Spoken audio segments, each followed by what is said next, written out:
अस्सलाम वालेकुम दोस्तों, मैं हूं अज़ीम महमूद और आप देख रहे हैं मिस्टर इंजीनियर। दोस्तों, आज की इस वीडियो में हम इस चाइना की एलसीडी को रिपेयर करने का तरीकाकार सीखेंगे। आज की इस वीडियो में हम ये देखेंगे कि ये हमारी एलसीडी ऑन नहीं हो रही। अगर मैं इसे बटन से भी ऑन करता हूं तो ये ऑन नहीं हो रही, और अगर इसे मैं रिमोट से भी ऑन करता हूं तो ये एलईडी जो इसकी है वो बिल्कुल ही रेड है। तो इसका मतलब ये हुआ कि इसके सॉफ्टवेयर में कोई मसला है। हालांकि जो मेरा रिमोट है ये आप देख सकते हैं बिल्कुल ठीक तरह से काम कर रहा है। तो दोस्तों, इसके लिए मुझे अब अपनी एलसीडी को लैब में ले जाना पड़ेगा और वहाँ पर जाकर खोल कर इसके अंदर देखना होगा कि कौन सा इसके अंदर बोर्ड इंस्टॉल हुआ है, ताकि हम उस बोर्ड को मद्देनज़र रखते हुए हम अपनी एलसीडी का सॉफ्टवेयर फ्लैश कर सकें। तो दोस्तों, चलिए शुरू करते हैं।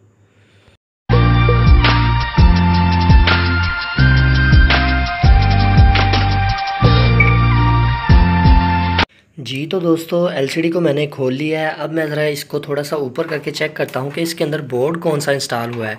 जब भी आप अपनी एलसीडी को खोलें, चूँकि आप लोगों को ये पता होना चाहिए कि जो एलसीडी होती है उसके बाहर से नहीं पता चलता कि आपका कौन सा बोर्ड इसके अंदर इंस्टॉल है। इसलिए आपको एलसीडी को खोलना पड़ता है। तो इसके बोर्ड के हिसाब से इसका सॉफ्टवेयर होता है। अब इसके बोर्ड को चेक करने के लिए हमें ये देखना पड़ेगा कि इसका मॉडल नंबर कौन सा है। तो इसका मॉडल नंबर ये लिखा हुआ है TR85.031, यानी कि ये TR85.031 वाला बोर्ड इसके अंदर लगा हुआ है।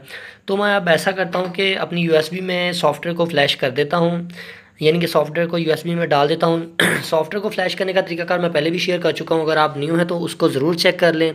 मैंने डिटेल के साथ उसका बताया हुआ है कि आप किस तरह से सॉफ्टवेयर को फ्लैश कर सकते हैं दोनों तरीकाकार से। तो मैं जल्दी के साथ ज़रा यूएसबी में सॉफ्टवेयर को डाल लेता हूँ, फिर चेक करते हैं कि इसका सॉफ्टवेयर करके फिर देखते हैं कि ये ठीक होती है कि नहीं। जी तो दोस्तों, मैंने यूएसबी में सॉफ्टवेयर को करके एलसीडी के पीछे लगा दिया है। तो अब मैं ज़रा इसका प्लग लगा देता हूँ ताकि हमारा जो सॉफ्टवेयर है वो फ्लैश होना शुरू हो जाए।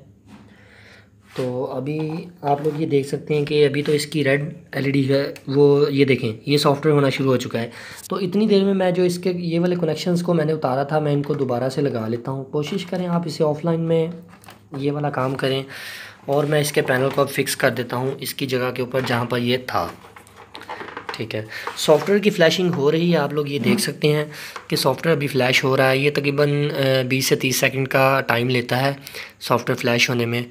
तो हाँ, एक बात आपने यहाँ पर एक और याद रखनी है कि अगर आपकी एलसीडी 19 इंच की है तो आप उसके अंदर अगर 19 इंच का सॉफ्टवेयर कर रहे हैं, अगर वो उसे नहीं एक्सेप्ट कर रहा तो आप 19 वाइड का पहले करें, फिर बाद में आप 19 इंच सिंपल या 17 का कर सकते हैं।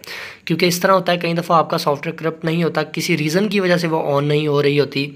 तो इसलिए आप अगर 19 वाइड का करेंगे, उसके बाद आप दोबारा से 19 वाला करेंगे तो वो हो जाएगा। तो अब बारी आती है, मैं इसे ज़रा जल्दी के साथ ऑन कर लेता हूँ ताकि हम इसे देख सकें कि ये हमारी एलसीडी ठीक हो चुकी है कि नहीं। तो आप लोग ये देख सकते हैं, जैसे ही मैंने इसे ऑन किया तो हमारी एलसीडी बिल्कुल ऑन हो चुकी है। मसला इसमें सिर्फ सॉफ्टवेयर का था, सॉफ्टवेयर का मसला आ रहा था। तो आप लोगों के बिल्कुल सामने है, ये देखें हमारी एलसीडी बिल्कुल ठीक तरह से अब काम करना शुरू हो गई है। अब बात ये आती है कि सॉफ्टवेयर करप्ट क्यों होता है। सॉफ्टवेयर इस वजह से करप्ट होता है जब हम इसके ऊपर एट ए टाइम ज़्यादा फंक्शंस को परफॉर्म करते हैं, यानी कि जल्दी के साथ इसको ड्राइव करवाते हैं, चैनल्स को चेंज करते हैं, या और भी बहुत सारी रीज़न्स हो सकती हैं कि चलती चलती अगर वापडा की लाइट चली जाती है तो भी ये सॉफ्टवेयर करप्ट हो जाते हैं। तो दोस्तों, ये तो था तरीकाकार आज का एलसीडी के सॉफ्टवेयर को फ्लैश करके इसे रिपेयर करने का। यकीनन आपको ये चीज़ें कोई और कारीगर या कोई और बंदा नहीं बताएगा। सो इसलिए अगर आप हमारे चैनल पर न्यू हैं तो मैं आप लोगों को यही रिकमेंड करूँगा कि आप हमारे चैनल मिस्टर इंजीनियर को ज़रूर सब्सक्राइब कर लें। सब्सक्राइब करने के लिए वीडियो के नीचे रेड कलर का बटन नज़र आ रहा होगा, उसके ऊपर क्लिक करके आप सब्सक्राइब कर सकते हैं। इसके अलावा वीडियो के लास्ट पर आपको मेरा फेस नज़र आ रहा होगा, उसके ऊपर क्लिक करके भी आप हमारे चैनल को सब्सक्राइब कर सकते हैं। वीडियो पसंद आई है तो लाइक करें। कोई भी बात हो, सजेशन हो, कमेंट सेक्शन में ज़रूर बताएं। तो दोस्तों, इसी के साथ मुझे अपनी दुआ में याद रखिएगा। अल्लाह हाफिज़। पाकिस्तान जिंदाबाद।